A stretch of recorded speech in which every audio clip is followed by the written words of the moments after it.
Bonjour Sarah Ourahmoune. Bonjour. Merci vraiment d'être en direct avec nous ce matin, vice-championne olympique de boxe à Rio en 2016. Franchement Sarah, on aurait aimé vous inviter pour parler d'autre chose que ce sujet qui choque ce matin. Vous étiez candidate à la présidente de la Fédération française de boxe, coprésidence pour être tout à fait exact, avec Dominique Nato, et vous avez décidé de retirer votre candidature. Vous voulez bien nous dire pourquoi ? Alors, j'ai décidé de retirer ma candidature suite à plusieurs attaques personnelles, attaques racistes, sexistes que j'ai subies depuis l'annonce de ma co-candidature. Et donc voilà, vendredi,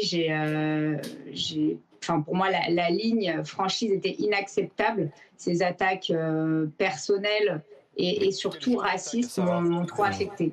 Disons les choses, Sarah. Quel genre d'attaque ?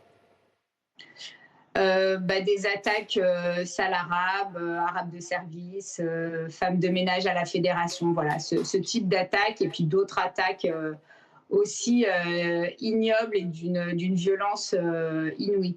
Des attaques que vous avez lues sur les réseaux sociaux ou ailleurs ?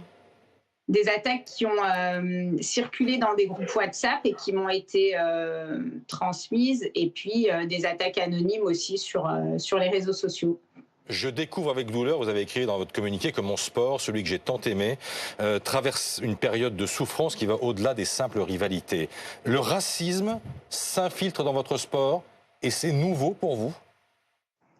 Alors, c'est pas nouveau parce qu'en tant que personne issue de l'immigration, j'ai quand même déjà entendu des choses, notamment quand j'ai pu monter sur le ring. Alors, ça a été dès le début, quand j'ai commencé la boxe, plutôt des attaques sexiste, puisque je fais partie des premières femmes à être montées sur un ring.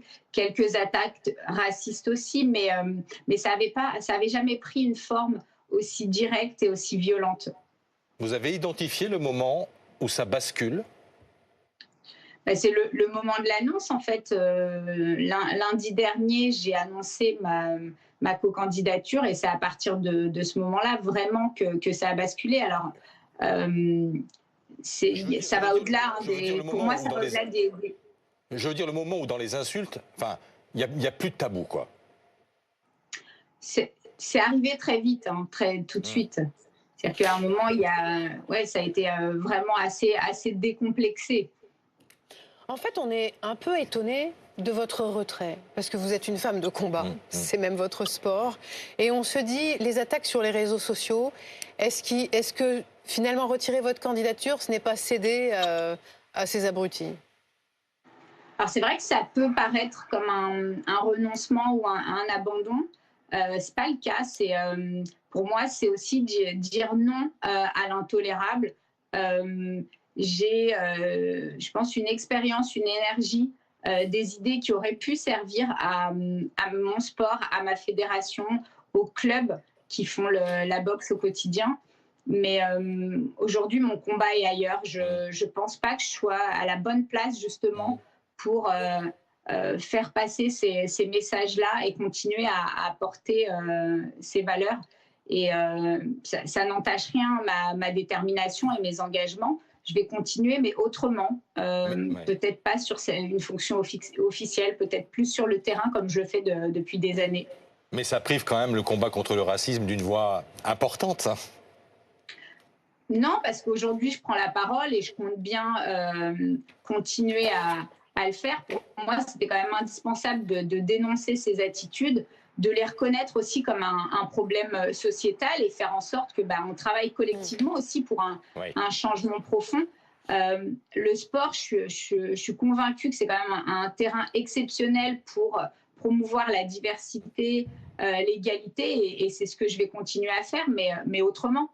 Une question, Sofiane. Ouais, simplement, est-ce que vous avez eu envie de porter plainte par rapport à toutes ces injures ? Parce que finalement, même s'ils sont sous pseudo, on peut les retrouver, tous ces auteurs d'insultes.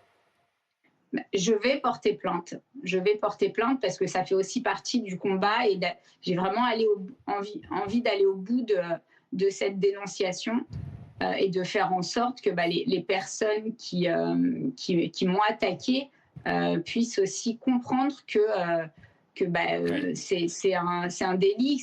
Voilà. Et on a compris que vous alliez continuer à porter ces valeurs et agir. Vous l'avez écrit pour le sport, pour la jeunesse et pour un monde plus juste. Merci infiniment d'avoir été en direct avec nous ce matin sur le plateau de première édition. Il est 7h24.